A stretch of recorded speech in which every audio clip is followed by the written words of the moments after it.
നമസ്കാരം. നേരിയ അസ്വാരസ്യം പോലും ഇപ്പോൾ കേന്ദ്രം ഭരിക്കുന്ന NDA സർക്കാരിനെ തകർത്തേക്കാമെന്ന പ്രസ്താവനയുമായി രംഗത്തെത്തിയിരിക്കുകയാണ് കോൺഗ്രസിന്റെ മുഖമായ പ്രതിപക്ഷ നേതാവ് രാഹുൽ ഗാന്ധി. മറുകണ്ഠം ചാടാൻ തയ്യാറായിരിക്കുന്നവർ NDAയിൽ ഉണ്ട് എന്നും മോദി ക്യാമ്പിൽ വലിയ അതൃപ്തി നിലനിൽക്കുന്നു എന്നുകൂടിയാണ് അദ്ദേഹം പറഞ്ഞു വെക്കുന്നത്. NDAയിലെ ഒരു സഖ്യകക്ഷി തങ്ങളുമായി ഇതിനോടകം ബന്ധപ്പെട്ടു എന്നുള്ള വളരെ ഗുരുതരമായ, വളരെ നിർണായകമായ ഒരു വെളിപ്പെടുത്തൽ കൂടി രാഹുൽ ഗാന്ധിയുടെ ഭാഗത്തുനിന്നും ഉണ്ടായിട്ടുണ്ട്.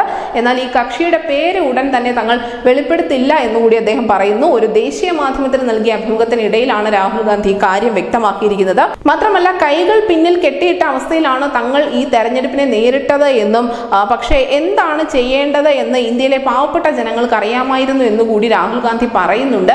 നിലവിൽ ഈ NDAയിലെ സഖ്യകക്ഷികളെ അടർത്തിയെടുക്കാനുള്ള നീക്കങ്ങൾ വളരെ സജീവമായി തന്നെ പ്രതിപക്ഷ പാർട്ടികൾ മുന്നോട്ട് കൊണ്ടുപോകുന്നു എന്ന് തന്നെ വേണം മനസ്സിലാക്കാൻ. പ്രത്യേകിച്ചും ഇന്ത്യ മുന്നണി തുടക്കത്തിൽ പറഞ്ഞത് NDA സർക്കാർ തന്നെ അധികാരത്തിൽ വരട്ടെ, തങ്ങൾക്കിപ്പോൾ ഭരണം പിടിക്കാനുള്ള ഒരു നീക്കങ്ങളും തങ്ങളുടെ ഭാഗത്തുനിന്നും ഉണ്ടാകില്ല എന്നൊക്കെയായിരുന്നു. മല്ലികാർജ്ജുൻ ഖാർഗെ അടക്കമുള്ള മുതിർന്ന നേതാക്കൾ NDA സർക്കാരിന് ആശംസകൾ അറിയിച്ചുകൊണ്ട് രംഗത്തെത്തുകയും ചെയ്തിരുന്നു. പക്ഷേ അതിന് തൊട്ടു പിന്നാലെ തന്നെ ഇവർ NDA സർക്കാർ ഉടൻ തന്നെ വീഴും എന്ന തരത്തിലുള്ള പ്രസ്താവനകളും പുറത്തിറക്കിയിരുന്നു.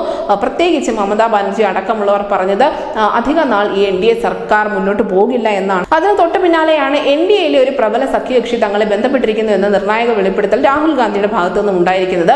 പ്രബല സഖ്യകക്ഷികൾ എന്ന് പറയുമ്പോൾ തീർച്ചയായും JDUവും TDPയും തന്നെയാണ്. നമുക്കറിയാം, TDP ഇതിനോടകം തന്നെ ആന്ധ്രയിലും ഭരണം പിടിച്ചെടുത്തിട്ടുണ്ട്. അതുകൊണ്ട് തന്നെ അവർക്ക് കേന്ദ്രത്തിൽ അധികാരത്തിന്റെ ഭാഗമായി തുടരുക എന്നത് വളരെ നിർണായകമാണ്. JDUവിനെ സംബന്ധിച്ചുള്ള ചില സംശയങ്ങൾ നിലനിൽക്കുന്നുണ്ട് താനും. നിലവിൽ എന്തായാലും ഈ സഖ്യകക്ഷികൾ പ്രധാനമായും TDPയെയും JDUവിനെയും ഒന്നും ആശ്രയിക്കാതെ തന്നെ സർക്കാർ സ്ഥിരതയുള്ളതാക്കുക, മുന്നോട്ട് പോവുക എന്ന വലിയ ദൗത്യം കൂടി നരേന്ദ്രമോദിക്കും കൂട്ടർക്കും മുന്നിലുണ്ട്. പല സംസ്ഥാനങ്ങളിലും ഈ വർഷം തന്നെ നിയമസഭാ തെരഞ്ഞെടുപ്പുകൾ കൂടി നടക്കാനിരിക്കുകയാണ്. പ്രത്യേകിച്ചും ഹരിയാനയിലും മഹാരാഷ്ട്രയിലും അടക്കം.